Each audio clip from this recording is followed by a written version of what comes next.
ماں کی دعاؤں میں بہت اثر ہے۔ ماں اگر ناراض ہے تو دنیا کے کسی کونے پر چلے جائیں، کہیں بھی دعائیں مانگ لیں، تمہاری دعائیں قبول نہیں ہوں گی۔ ماں کو ناراض کر کے پیروں کی چوکھٹ پر جانے والے بھی سنیں، اور اپنی تمنائیں، اپنی مرادیں پوری کروانے والے بھی سنیں کہ اگر ماں ناراض ہے تو دنیا کی کوئی ایسی چوکھٹ نہیں ہے جہاں تمہاری دعا قبول ہو جائے۔ ارے ماں کی دعا میں تو اتنا اثر ہے کہ ماں کی دعا زنجیریں بھی توڑ دیتی ہے۔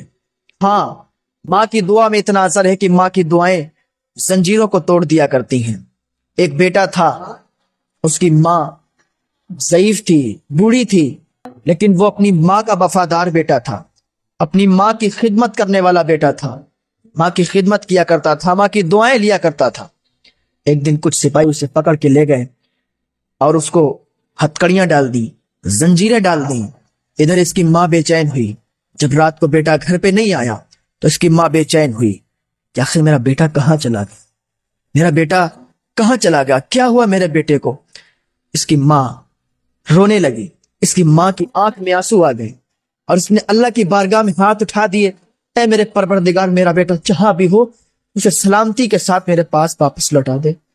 یا اللہ، میرے بیٹے کے سوا میرا کوئی نہیں ہے، یا اللہ میرے بیٹے کو مجھے واپس کر دے۔ جب اتنی دعا کی تو اس کے زنجیریں جو پڑی ہوئی تھی نا میں ٹوٹ گئیں۔ اللہ اکبر، زنجیریں ٹوٹی۔ سپاہیوں نے ایک راہب کو بلایا کہ اس کی زنجیریں کیوں ٹوٹ گئیں۔ راہب نے دیکھا اور اس سے کہا، کیا تیری ماں زندہ ہے؟ اس نے کہا، ہاں میری ماں زندہ ہے۔ راہب نے کہا سپاہیوں سے، 1 لاکھ بھی زنجیریں نا اس کے پیر میں ڈال دو، اس کے پیر کی زنجیریں ایسے ہی ٹوٹتی رہیں گی۔ سپاہیوں نے کہا، کیا بات ہے، کیوں ٹوٹتی رہیں گی؟ راہب نے کہا، اس کی ماں زندہ ہے، اس کی ماں نے ادھر ہاتھ اٹھائے ہوئے ہیں، اس کی ماں ہاتھ اٹھاتی ہے، وہ دعا باب اجابت سے ٹکراتی ہے، وہ دعا قبول ہو جاتی ہے، اور اس کی زنجیریں تو ایسے ہی ٹوٹتی رہیں گی۔ سپاہیوں نے اسے چھوڑ دیا۔ بیٹا دوڑتا ہوا، بھاگتا ہوا اپنی ماں کے پاس گیا، چپٹ کے رونے لگا۔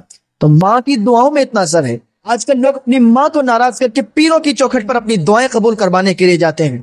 میں کہتا ہوں کبھی نہیں قبول ہوگی۔ اگر اپنے ماں اور باپ کو ناراض کر کے دوسروں کی چوکھٹ پر جا کے دعا قبول کروانا ہو تو کبھی نہیں قبول ہوگی۔ اللہ کے واسطے اپنے ماں باپ کو راضی کریں۔ اگر آپ کے ماں باپ راضی ہیں تو آپ کو کہیں جانے کی ضرورت نہیں ہے۔ درگاہوں پر جائیں، مزاروں پر جائیں، تب جب آپ کے ماں باپ بھی راضی ہوں تو آپ کی دعائیں جلدی قبول ہوں گی۔ اپنے ماں باپ کو راضی کر کے پھر کہیں بھی چلے جائیں، آپ کامیاب ہیں۔ اور اگر آپ کے ماں باپ ناراض ہیں تو پھر کہیں آپ کو کامیابی ملنے والی نہیں ہے۔